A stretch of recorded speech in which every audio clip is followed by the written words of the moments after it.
Hello, everyone.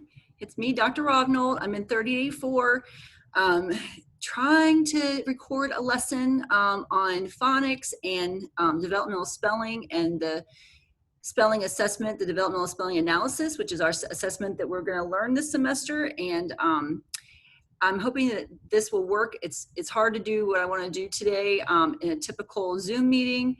So I'm going to be recording through Zoom, and then so some of the things I'll share my screen, some of the things I have on the screen overhead, but I'm going to be using the document camera. Hopefully you'll be able to see what I want you to see. And so what I want you to do is first pull up the beginning reader PowerPoint from Blackboard and follow along with that. You can look at that while we go along, but it's also going to be it's going to be on the screen. And right now we're in the slide that says spelling, the beginning reader and spelling.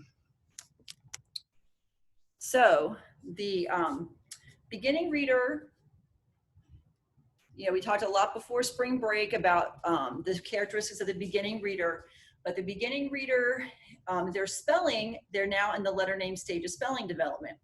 So as being in the letter name stage of spelling development, this is when they know letters have a corresponding sound. They can spell the beginning and ending sounds mostly correctly, pretty much correctly, but they are having problems with the middle or medial short vowel in words. And so they are confusing medial short vowels.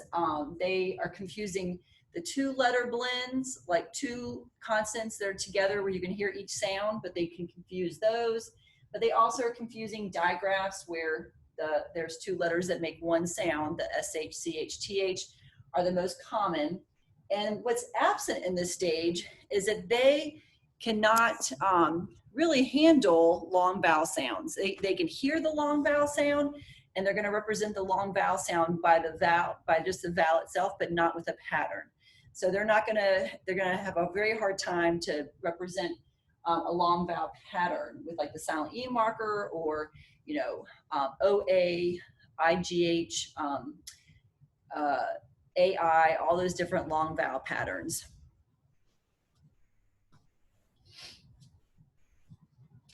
The other part of this is that they will do letter name substitutions for the vowels in particular. So the vowels are really tricky for them in this stage because they, the sound of the short vowel, which is what they're focusing on, does not sound like the vowel the short vowel sound does not sound like the letter name of the vowel. So they actually can represent the long vowels by the letter name because the letter name says the long vowel sound. So as you can see for cake, they can represent the A in cake, but not the silent E marker. And short A for native English speakers is the easiest short vowel sound for them to learn because the letter name A is the closest in sound to the short A sound, the A sound. Now for our students who have Spanish as their first language, which is our largest ESL population, that actually is a harder sound because in Spanish, they don't have a short A. The A's actually sound like a short O, like an ah sound. So that actually is harder for our Spanish-speaking students who have Spanish as their first language. So for the short I, they can represent the long I, like in time, without the silent E marker. But when they're spelling the short I, like in mit, E, the letter name E is closest to the short I sound. And then for short O, I, the letter name I is closest to the short O sound. And for U, O, the letter name O is closest to the short U sound. And for the short E, A is closest to the short E sound. The one issue with short E is that in our language, in the English language, a lot of times we also, when we say the short E sound, it sounds like the short I. So when you have this object, which is a pen, a lot of times we'll say pin, it sounds like a short I instead of pen with a short E. So that's one of the things that makes the short E the hardest short vowel sound for native English speakers. So this is a sample of a developmental spelling analysis letter name form. And this is Evan, who we've learned a lot about this semester. We looked at his PALS assessment, and now we're looking at his spelling. And Evan, he was administered the letter name spelling assessment. And I want you just to think for a few minutes about, or for a minute, what kind of things you notice with Evan's spelling. What's happening with his spelling?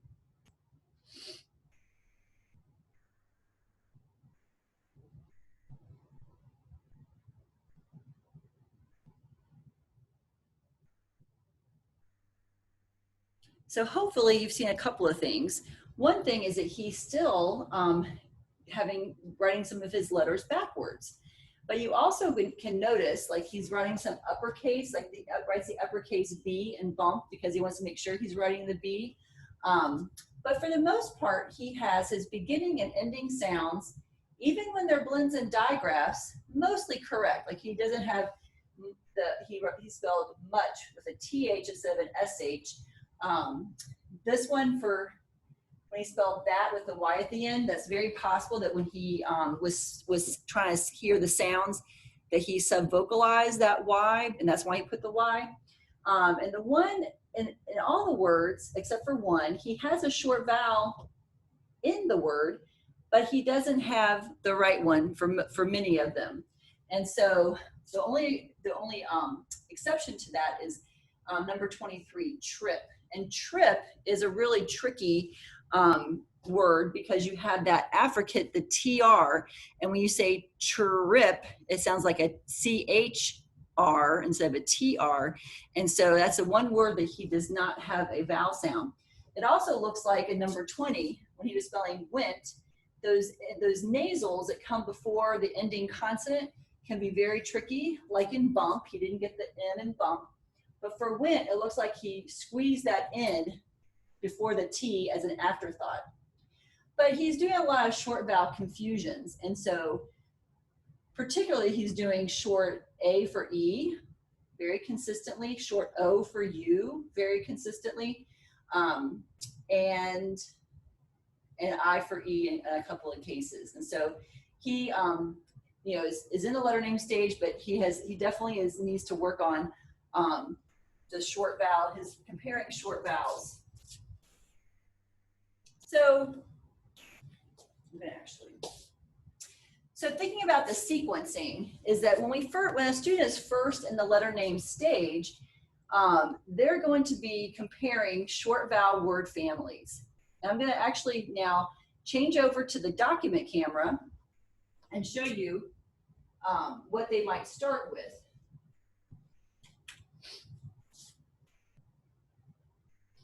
So down here on the document camera, I have what's called a flip book for the at word family.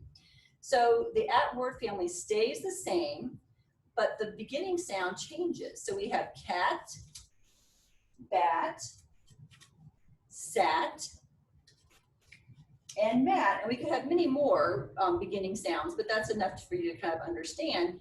But a lot of times when they're at the beginning of the stage, where they're first like working on the short vowel word families, we can make a flip book so they can get kind of see how the beginning sound changes, but the short vowel word family stays the same. So that's something we can share with them to get them to understand the pattern.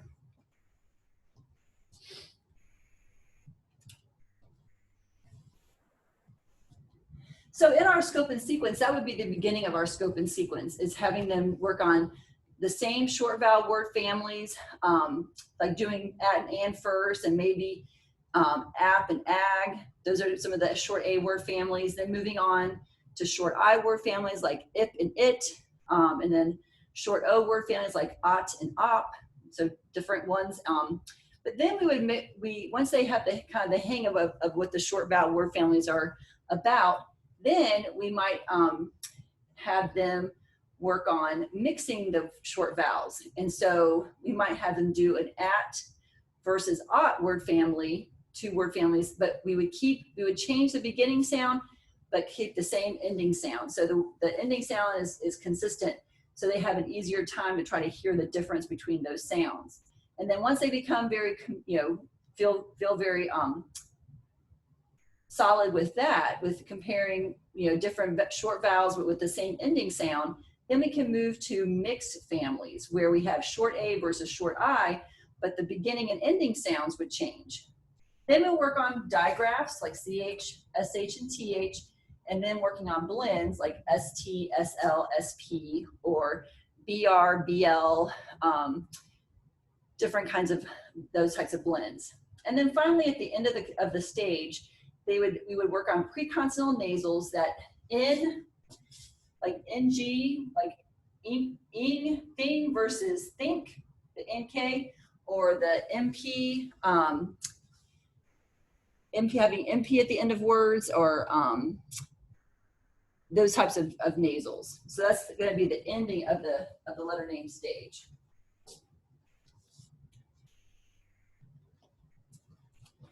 So one of the things that we want to go back to is thinking about phoneme manipulation.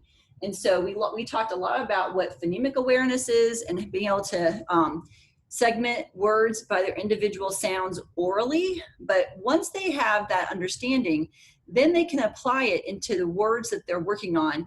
And we can do some activities that help them to create or to work on this with actual words. And then they actually will use that when they're reading text, and they will manipulate the phonemes when they're reading text.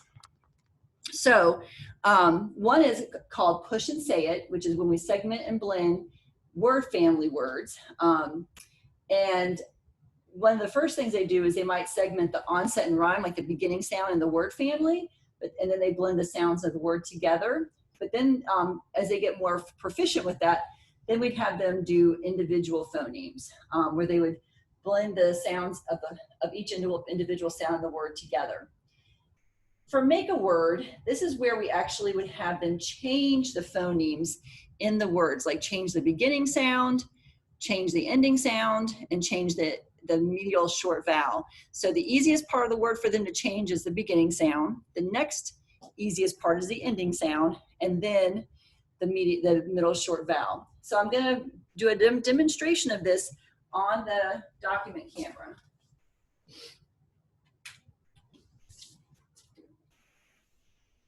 Okay, so I have letter tiles, and these you could use letter tiles, but you also can use magnetic letters on a magnetic whiteboard to do this, or there's a lot of different ways you can try to do this. But I'm going to first put the word mat, okay? So push and say it is when we go at, mat. So we push each individual sound, and then we say it all together. So at, mat. Then I'm going to change the beginning sound. So I'm going to change mat to cat. So I'm going to take off the M, I'm going to bring the C, and I'm going to then push and say it again. At, cat. So at, cat. Now the next phoneme I'm going to change is the ending sound. So I'm going to change cat to cap. If I change cat to cap, I'm going to take off the T, I'm going to bring the P, and then we're going to push and say it again. So k, at, cap, k, at, cap. Now I'm going to change the middle sound, the vowel sound. So now I'm going to change cap to cop. And so I'm going to take off the A, I'm going to bring in the O, and then we're going to push and say it again. Op, cop. And then we could go and do a couple more. This activity does not take very long. You can do it in about 5 minutes, like in your guided reading group. Just to have the students practice their phoneme manipulation, and because this is going to help them when they are doing their